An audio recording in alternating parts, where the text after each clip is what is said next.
Today, we are taking a trip across the Korean peninsula and down to the beautiful and pristine island of Jeju Island.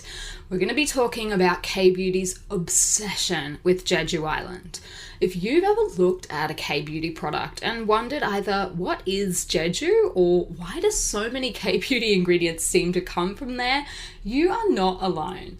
Today, we are turning the spotlight on Jeju, its ingredients, and how some K-Beauty companies have managed to create an entire brand around the place. Welcome to the show. This is where we talk all things K-Beauty, and I am your host, Lauren Lee. I'm the founder of Australia's first online K-Beauty store, Style Story, and also K-Beauty skincare brand Jellico, where we create deliciously tasty skincare. You are in the right place if you're looking to perfect your routine, find out all about how things are being done on the ground here in Korea, the K-Beauty secrets that you've always wanted to know, or if you're just missing a bit of Korea. If you haven't been able to get over here in the past few years, I know a lot of our listeners are reminiscing and thinking back to the time that they spent in Korea if they haven't been able to get over here in a little while because of the pandemic. So if you fall into that category, you are super welcome. Glad to have you here. If you like taking a look around the streets of Korea and seeing, what's going on here in the different suburbs with restaurants, attractions and things like that, then please come and follow me on the gram as well, because I'm regularly posting about my daily life here in Korea and the things that I'm getting up to. So I am at lauren.kbeauty. I know that there's definitely more than a few people that are following along because they're like, I really miss Korea.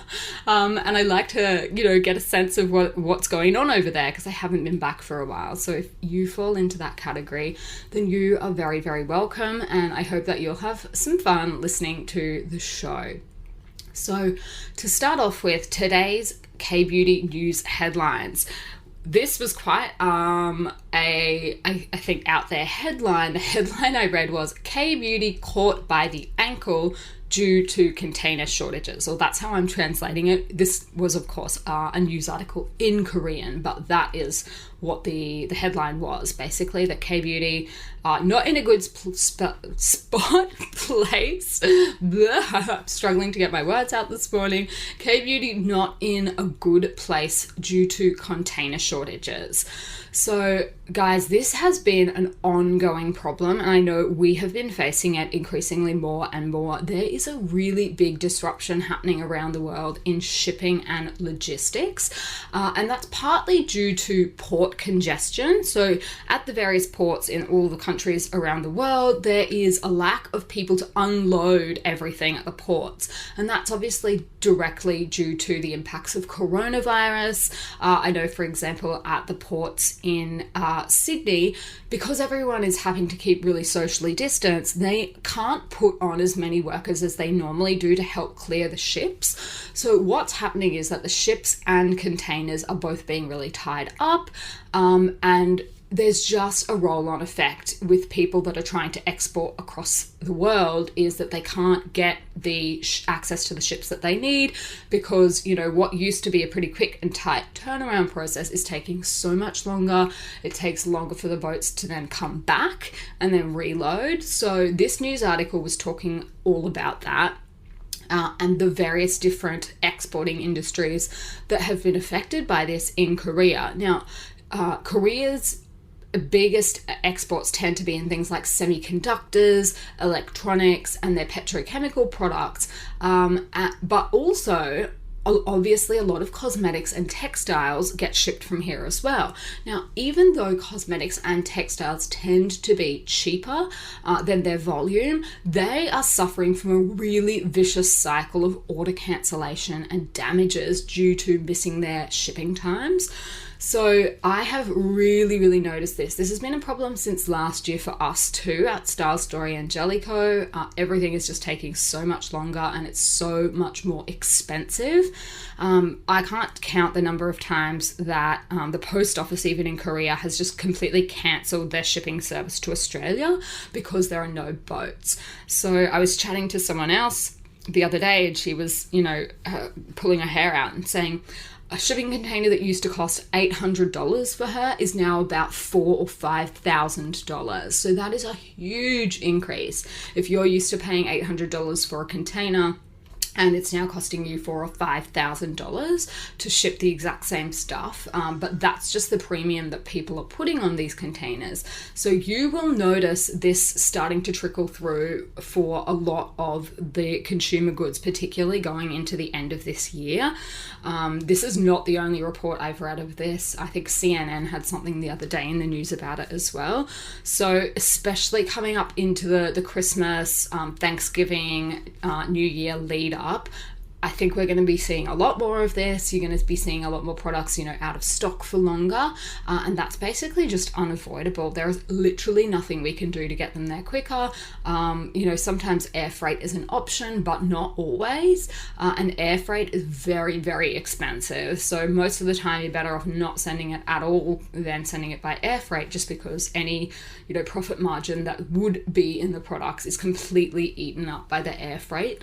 So yeah, that is definitely going to keep being a problem until coronavirus clears up. But I just thought I would bring that to your attention, because I know on the consumer side, it's not something that people really think about. People are just like, hey, why are you guys always out of stock of my favorite product? And on our end as well, it's like ripping hair out, because we don't want to be out of stock, but we can't get the stock there. So it is a really vicious cycle at the moment. And unfortunately, everyone in the news is telling us that it's only going to get worse. So yeah, I think you guys will notice that coming up as well. The other thing I wanted to talk to you guys about is I had an idea for the podcast where I could do like a one session Q&A every week. Like if you guys would like to submit a question to have answered, K-beauty related, skincare related, it could even be like a personal routine recommendation question, and then I could answer it on the show for you. Let me know how you guys feel about something like that. I just thought that might be a little bit more fun and a better way of getting feedback on what you guys actually want to listen to.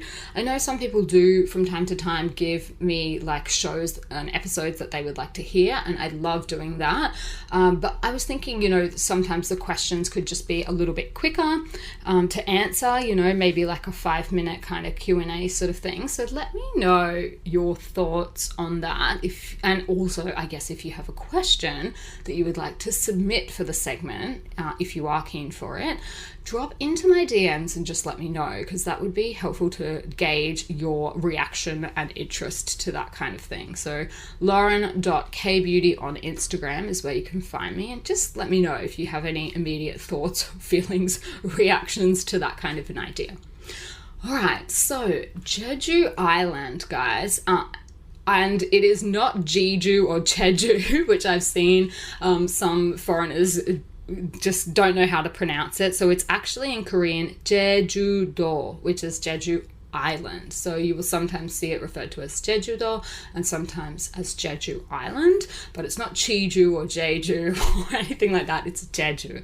So this is, a lot of people will tell you, oh, this is the Hawaii of Korea. And I've never been to Hawaii myself, but the pictures look not dissimilar, I would say. But I think the main reason that people compare Jeju to Hawaii is because they are both volcanic islands. So Hallasan is the main mountain. Halla Mountain is the main mountain on Jeju-do, and basically the whole island sort of revolves around the mountain. It has all of these really beautiful natural spectacles and places that you can go and visit that have been created by volcanoes. So they're really impressive and a little bit different to what you see on other parts of the earth, I guess, that weren't touched by a volcano. So it is a favorite hangout place for pretty much everyone in Korea, especially during summer. It's known for its pristine natural beauty. It is a UNESCO World Heritage listed site. They have a couple of beaches that are on the UNESCO World Heritage list. Really famous, obviously, for fresh seafood, horse riding, golfing. And the other thing is, it is a great source of K-beauty ingredients. So the reason that there are so many K-beauty ingredients that come from Jeju is because of this lush landscape. So it's got volcanic ash infused soil, and that tends to, I guess, promote various different types of things to grow in that soil. So some of the things that you will find that grow really well on Jeju is camellia, green tea, red ginseng, a whole host of other things. Horse oil from Jeju is also quite famous in Korea as well. So lots of Koreans hang out there in summer for obvious reasons. It's got the beach. It's a really popular honeymoon destination for people after they get married. Basically, everyone loves Jeju Island. I mean, what's not to love about a tropical island that's really famous for its great fresh food, fresh seafood. It's got lots of different like museums and things you can go and visit, lots of natural landscapes that you can't see anywhere else. I am a massive, massive fan of holidaying on Jeju Island, but let's talk about some of the must-have beauty ingredients from Jeju. So honestly, the list of things that companies have plucked from Jeju Island and put in their cosmetics is very, very long. So some of them include volcanic clusters, orchids, bija, something called bija, which actually is just the Korean word for nutmeg, camellia, which is a type of flower, canola honey, sea mustard, green apple, cherry blossoms, lava water, and halabong, which is a type of citrus fruit. So all of these kind of things make their way into Korean cosmetics. So it can be kind of hard to know where to start. So I thought, why don't I do today a run through of some of the most popular ingredients from Jeju Island. So the first one, and the one that I see probably the most mentioned, is volcanic scoria. So this is basically really, really, really popular in K-beauty, and that's because it has a whole host of skin-loving properties that leave skin tighter, firmer, and also blemish-free. So what exactly is it? If you've ever looked at a K-beauty product and gone volcanic scoria, like I guess that comes from a volcano, but I'm not quite sure what. It's actually formed straight from the volcanic lava that has cooled and hardened after a volcanic eruption. So it's actually quite rare if you think about it. So that's what it is. Now, what does it do? It's able to absorb sebum and oil in the skin very effectively, and that's why you will most frequently see it in cosmetics that are targeting acne-prone skin, oily skin, and of course combination skin. So the idea is that it can wash away impurities lodged within the pores without drying out the skin, and that just helps to give you a better skin texture and leave skin, particularly oily skin, feeling matte, clean and fresh. So you will find this in a lot of different products, clay masks, including the all-time best-selling Innisfree Jeju Volcanic Pore Clay Mask, but you could also check it out in a cleanser variety as well. Innisfree has their Jeju Volcanic Pore Cleansing Foam, and both of those are up on the Style Story website, so you can grab them to try out volcanic scoria.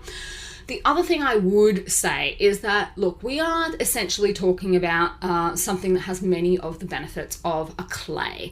So if for whatever reason you can't get your hands on this volcanic scoria ingredient but like the sound of some of those sebum absorbing and textural improving benefits, then I would just look for something that has one of your typical clays in it. So kaolin, green clay, all of those kind of things will work in a very similar way, and obviously they are in a whole lot of different K-beauty products, including Subi's Hollow Dream Pore Minimizing Mask. So lots of different options if you want to get those benefits but can't quite find something from Jeju, or if you've tried the ones from Jeju and just want, to try a few different formulations out. Obviously, the formulations can vary a lot. The Innisfree Jeju Volcanic Pore Clay Mask is quite a thick texture, and I remember when they first brought that product out, well, or not long after, it had a really, really short shelf life as well. It was like you had to use it within 3 months of opening the pot. And for someone like me that has dry skin, I only do a clay mask like once a week. So I would find that I was not getting through the whole thing. They have since changed the formula several times, and I'm pretty sure it just has a standard shelf life now. But again, that is more of a, I would say, a product for people that do tend on the really, really oily side, whereas, you know, there are other products on the market that are better for people that have dry skin as well. So you might need to do a little bit of playing around to find the right one for you, but that is a popular ingredient that you will definitely see in a lot of products. Now, the second one is camellia. So this is a really beautiful plant, and it's really high in naturally occurring antioxidants, and it also thrives in harsh surroundings and weather, which is why I guess it grows so well on Jeju. So Jeju, even though it is this like island paradise, it actually can snow there as well in winter. So they really do get, I guess, the brunt of 4 different seasons worth of weather. So anything that grows in Jeju tends to be quite hardy.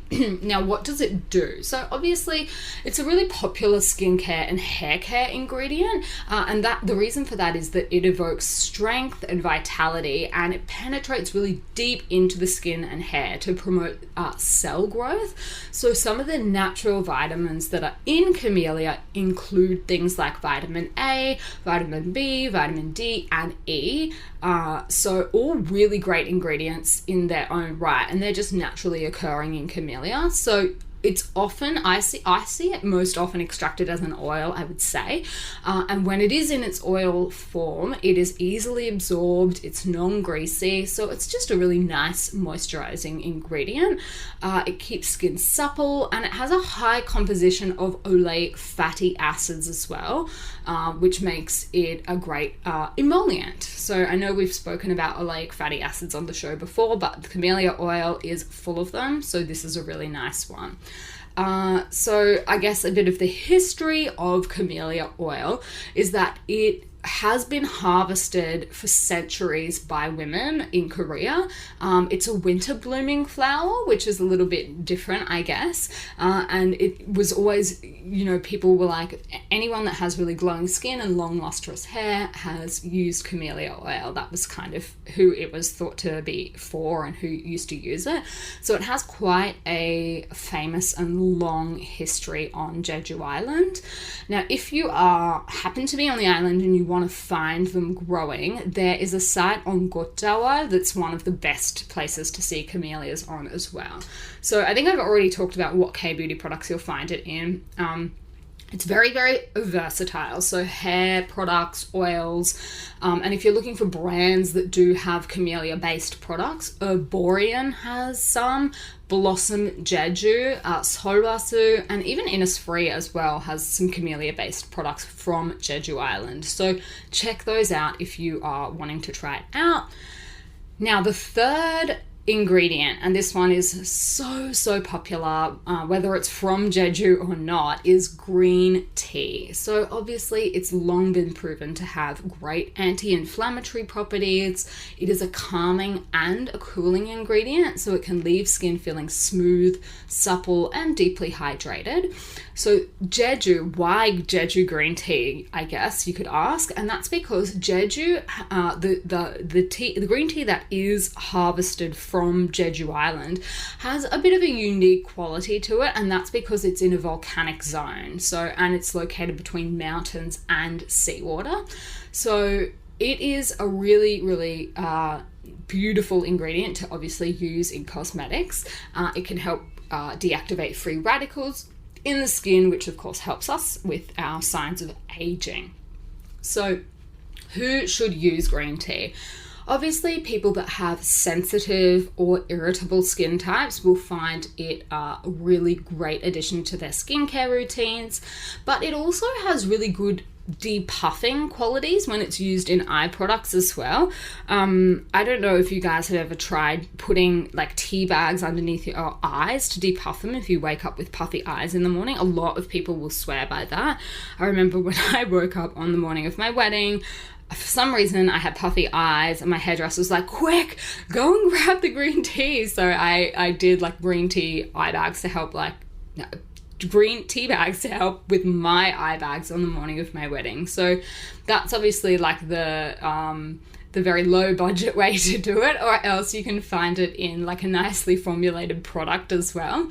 So you will find this in too many Korean beauty products to count. Honestly, K-Beauty loves incorporating green tea generally into its skincare products, but particularly Jeju green tea because it is just such a massive selling point.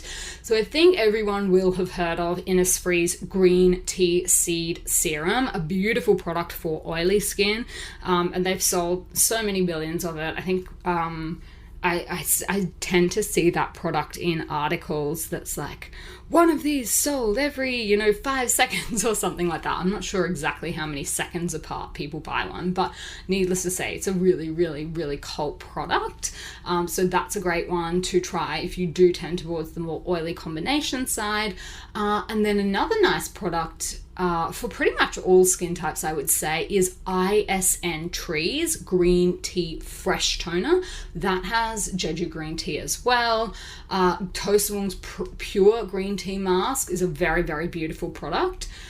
So lots and lots of different options there for you if you would like to try some green tea. And I guess that's also one of the main highlights for a lot of people when they go to Jeju-do, is to either eat like a green tea ice cream or drink green tea from Jeju. So there's so many places on the island where you can go and do that. I would highly recommend doing that if you haven't already. I'm pretty sure I went to a museum as well dedicated to green tea. It was a while ago, but I'm pretty sure I've done something like that on Jeju. So basically the whole local industry, I guess, incorporates all of these different things so that you can actually experience the best of, Jeju's natural wonders while you're there. So you can eat them, you can drink them, you can put them on your skin, you can put them on your hair. So that's really, really nice. And there are that brings me to my next point, which is brands that really lean into their connections to Jeju Island. So I think obviously the one that would stick out in people's minds the most is Innisfree. So I'm not sure how familiar you guys are with the backstory, I guess, of Innisfree, but basically the whole concept for the brand was naturalism. They wanted to focus on using natural ingredients in their formulas, and their connection with Jeju actually goes back several decades. So the founder of Amore Pacific, who is someone that is now deceased, is now passed away, used to cultivate a green tea field on Jeju Island. So they really had, I guess, from the brand's inception, this idea to like revive traditional tea culture in Korea. So what they were doing was using the green tea from the leaves that they had grown. They started brewing it as a tea. And then after studying it as well, they found the, I guess, potential for green tea as a cosmetic ingredient, and they started making their cosmetics with green tea as well. So the company really, really hit it big with their green tea balancing line after they launched, and that used Jeju green tea, and basically it became a huge hit and transformed the company into one of the leading cosmetic brands in Korea. Now, you will know if you have been listening to this podcast for a while that Innisfree is not just like an indie beauty brand. This is actually falling under the umbrella of Amore Pacific, so one of the largest beauty conglomerates in the world. So this is no like mum and pop brewing tea out the back and just putting in their products. This is a really major corporation, a huge company with a lot of money to put behind their advertising and all of that. And that's why I guess you will find Innisfree in most countries in the world. They've got a lot of offline stores as well, pretty much all over. And that's why this is a massive marketing machine behind the brand as well. But that is probably one of the brands that really does lean into their connection to Jeju Island, I would say. Some brands that you may not have heard of that do this as well. So there's a brand called Jeju On, and this is a really interesting brand because they have actually developed all of their products at the Natural Products Research Center in Jeju Island. And unlike other brands, they manufacture on a plant in Jeju Island as well, using raw materials directly collected from the local farms. So they are, well, they say they are the only brand in Korea that performs its entire processes in Jeju only. So that is just a really, really unique brand, I guess, in terms of what they're trying to do. I actually love that concept of using the raw materials directly from the farm and then putting them in the cosmetics. So that's a good brand to check out if you're wanting to support a smaller brand. Blossom Jeju, obviously, they have a really, really popular camellia oil, and their brand concept is very closely linked to Jeju Island. And then there's a brand called Akoje, which is actually run by a Korean ODM and OEM, so a manufacturing company, but what they're doing is they've specialized in Jeju-based cosmetics for many years, and they're now running their own brand to, I guess, showcase their expertise in making Jeju-based cosmetics. So there's some of the brands to look out for. But I mean, lots of brands do regularly use ingredients from Jeju Island. So Skin Food does, ISN Tree does. Now, I've seen a few brands that seem to be doing Jeju, mugwort, and artemisia-based products at the moment, but I'm not entirely sure where the mugwort is sourced from, if it is from Jeju or not. I'm not sure that the location of the mugwort in particular is going to make that much difference to the product itself. But if you are after mugwort-based products, I've been seeing a lot of mugwort essences, but I just wasn't able to figure out whether they are sourcing them from Jeju. But Misha, their Artemisia mugwort essence, so Artemisia mugwort is the same thing. Sorry if that's a little bit confusing. So that one is a really popular mugwort-based product. And that's going to be, we're going to have that one on Style Story soon, actually, as well. Shipping containers situation pending. There is a container on the way, but as to when it will finally arrive and get unloaded off the docks, I'm not quite sure, but keep a lookout for that one if you are keen to try out mugwort. So lots and lots of different ingredients. I mean, we could do multiple episodes just on Jeju-based ingredients, I think, but just to let you know that there are a whole range of things that Jeju is really, really famous for. Canola honey, now that's one that when I first started out in K-Beauty, there used to be these really, really beautiful mask packs made from canola honey, and I don't see them trending as much anymore, which is a real shame because that was a really, really beautiful ingredient. But you will see a lot of other things. So now, from now on, if you do see this word Jeju on your cosmetics, you can go, yep, okay, got it. It's an island, natural, pure, clean, less polluted. That's where this is coming from. Basically, that's what the brands are trying to convey when they are leaning into their credentials, that leaning into their closeness to Jeju Island. They're basically saying, I guess, to their Korean consumers, hey, we are using really great natural ingredients, so enjoy them. And yeah, now that you guys know that, you can decide how much you value that as well. Like, again, as I say, like, how much of this is like there's actually a real big difference in the quality of the ingredients, I am not entirely sure. I don't have my own green tea farm to study for decades to see if the green tea grown on Jeju is that much different from the green tea grown on the mainland. I'm not entirely sure, but it is a really, really nice story. It does give brands something to talk about. And, Jeju is totally worth a trip. So if you are ever in Korea, definitely put aside a couple of days to fly over to Jeju. I wouldn't recommend taking a boat there because that will just eat into your holiday time. Fly over. It's about an hour or so from the mainland. It's really, really beautiful. And yeah, just take a look around and you'll be able to try a lot of these things for yourself. Yeah, it's just a super fun thing to do. I haven't been for years, actually. Now that I'm talking about it, I'm like, coronavirus.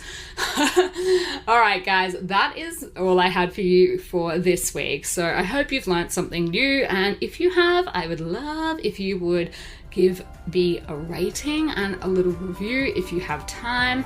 Other than that, I will see you on Style Story.